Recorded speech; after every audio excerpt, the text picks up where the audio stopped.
Doctor Jivrajbhai મહેતાનું અધ્યક્ષ સ્થાન અને અનેક ગણમાન્ય ઉપસ્થિતિમાં આ તમામ સમારંભ યોજાયેલ તે સમયે પ્રકાશિત અંકોના સંપાદનમાં પૂજ્ય નવલભાઈ જોશી અને શ્રી વસંતભાઈ પરીખની સાથે કામ કર્યું. શ્રી છોટુભાઈની અર્ધ પ્રતિમાનું સ્થાપન 1963 અને આવા અનેક પ્રસંગોનો હું જીવંત સાક્ષી છું.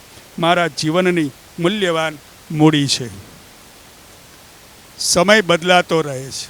પૂજ્ય નવલભાઈ જોશી એમ કહેતા કે વ્યક્તિના જીવનમાં જેમ નિયતિનું પ્રાબલ્ય છે તેમ સંસ્થાના જીવનમાં પણ નિયતનું પ્રાબલ્ય છે. ભૂતકાળને જીવંત કરી શકાતો નથી, પરંતુ નવો વર્તમાન અવશ્ય બનાવી શકીએ. આજે શિક્ષણ એક બજાર બની ગયું છે. આપણું કામ સમાજના છેવાડાના બાળક સુધી શિક્ષણ પહોંચાડવાનું છે.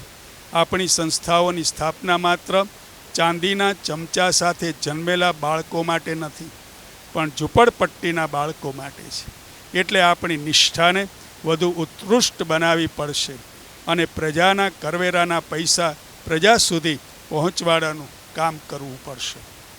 અમરેલીનો યુવા વર્ગ મહાનગરોમાં સ્થાયી છે. કેટલાક વાલીઓ પણ પોતાના બાળકોને શિક્ષણ માટે મહાનગરોમાં મોકલે છે.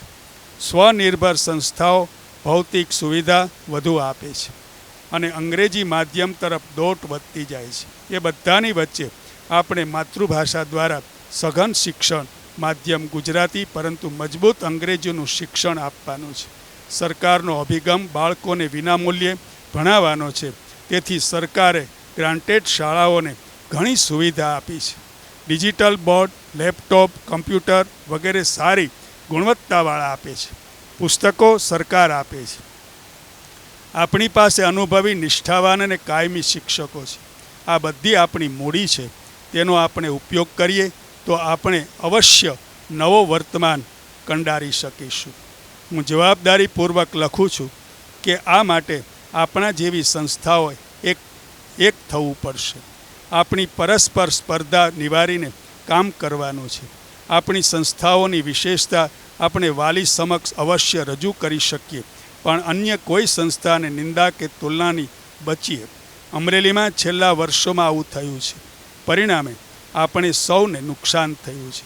આવા મિલન દ્વારા આપણે સૌ એક નિષ્ઠાપૂર્વક પ્રયત્ન કરીએ, એક આદર્શ, પવિત્ર અને ધ્યેયલક્ષી વાતાવરણ ઊભું કરીએ.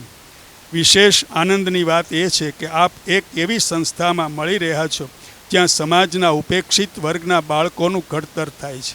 આ બાળકોને શિક્ષિત કરી નાના નાના રોજગાર સુધી પહોંચાડવાનું કામ આ સંસ્થા કાર્ય કરે છે. ટૂંકમાં જ ઝૂંપડપટ્ટીના બાળકોને શિક્ષણ આપવા સ્કૂલ ઓન વ્હીલ પ્રોજેક્ટ હાથ ધરનાર છે. આપ સૌ સંસ્થાની મુલાકાત લઈ જરૂરી સૂચનો આપો તેવી વિનંતી છે. આ સંસ્થાના એક અદના કાર્યકર તરીકે આપનું સ્વાગત કરું છું. છાંદોગ્ય ઉપનિષદનો મંત્ર છે, શ્રદ્ધા અને વિદ્યા પૂર્વક કરેલું કાર્ય બળદાયક બને છે અને મંગળ બને છે. આપ સૌ આપણા મંગળમય ભવિષ્ય તરફ ડગ માંડીને અને આપણી નવી પેઢીનું ઘડતર કરીએ એવી હાર્દિક શુભેચ્છા છે. પુનઃ ક્ષમાયાચના સાથે. મિત્રો, બહુ આપણે બોલવાનું નથી, બધા પોતપોતાની વાત રજૂ કરવાના છે. તમે પણ તમારો કંઈક પ્રતિસાદ આપજો અને આપણે સાથે રહી અને જેમ મેં પહેલાં કહ્યું તેમ ફોરવર્ડ સ્કૂલના નવા બંધાયેલા મકાનને હું પાણી છાંટતો હતો એમ એ શરૂઆત હતી મારી. અને અંતે 1963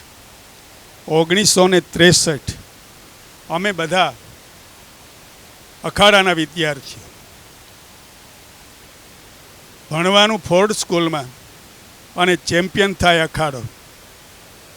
એક વખત 1963 6 માસિકની પરીક્ષા વખતે શેઠ સાહેબે ટકોર કરી, કાચા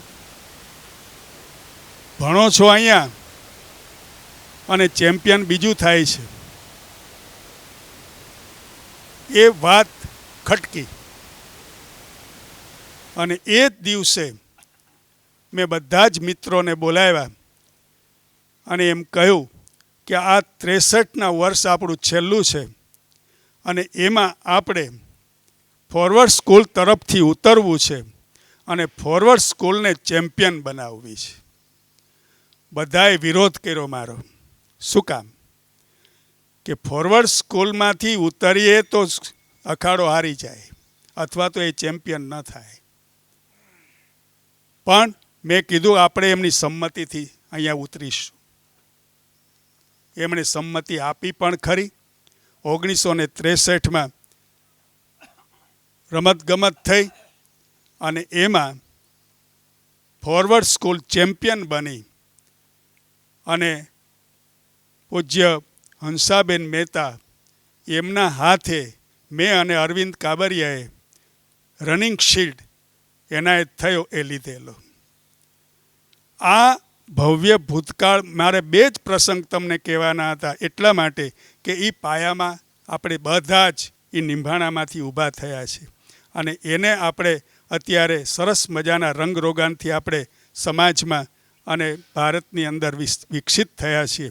તો આપણે સૌ એમાં યત્કિંચિત યથા સમય યથામતિ આપણે એમાં સહયોગ આપીએ અને ભાઈ પ્રફુલ્લભાઈ અને એ જે ટીમ ઊભી કરી છે એ ટીમને આપણે ખભો થાપડીએ અને હર હંમેશ એમની સાથે રહીએ એવી હાર્દિક શુભેચ્છા સાથે ધન્યવાદ.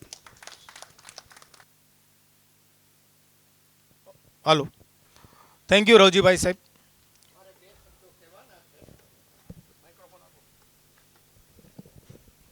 પ્રફુલ્લભાઈ અને એમનો પરિવાર આફ્રિકાથી અહીંયા આવ્યો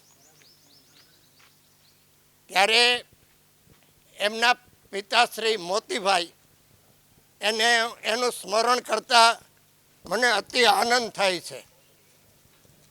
પહેલો એમનો પરિચય એનો સંઘર્ષ આફ્રિકાથી આવ્યા પછી અહીંયા એણે જે આખું નાનું સામ્રાજ્ય ઊભું કર્યું અને પોતાના પુત્રોને આગળ વધારવા માટે જે એણે ભોગ આપ્યો છે એ ભોગનો હું સાક્ષી છું. પ્રફુલ્લભાઈ પહેલાં મારી પાસે એક વિદ્યાર્થી તરીકે આવ્યા. પછી નરેશ અને સુભાષ એના 2 ભાઈઓ નાના એ પણ મારી પાસે આવ્યા અને એ પરિવાર સાથે એક આખો પારિવારિક સંબંધ બંધાઈ ગયો. એ જે ઘરે રહેતા હતા ત્યાં મારે જવાનું થાય. પ્રફુલ્લ અને સુભાષને નરેશને બધા મારે ત્યાં આવે અને એ આનંદ અને એ સમયનો જે કંઈ આખો વિચાર મારા મનમાં આવે છે ત્યારે એક આનંદ ઉત્પન્ન થાય છે અને હું મોતીભાઈનો આત્મા જ્યાં ક્યાંય હોય એને હું સ્મરણ કરીને હું એને નમસ્કાર કરું છું. એને હું નમસ્કાર કરું છું. 94 વર્ષે હજી રણકો એવો જ છે ને. માઇકની જરૂર ન પડે.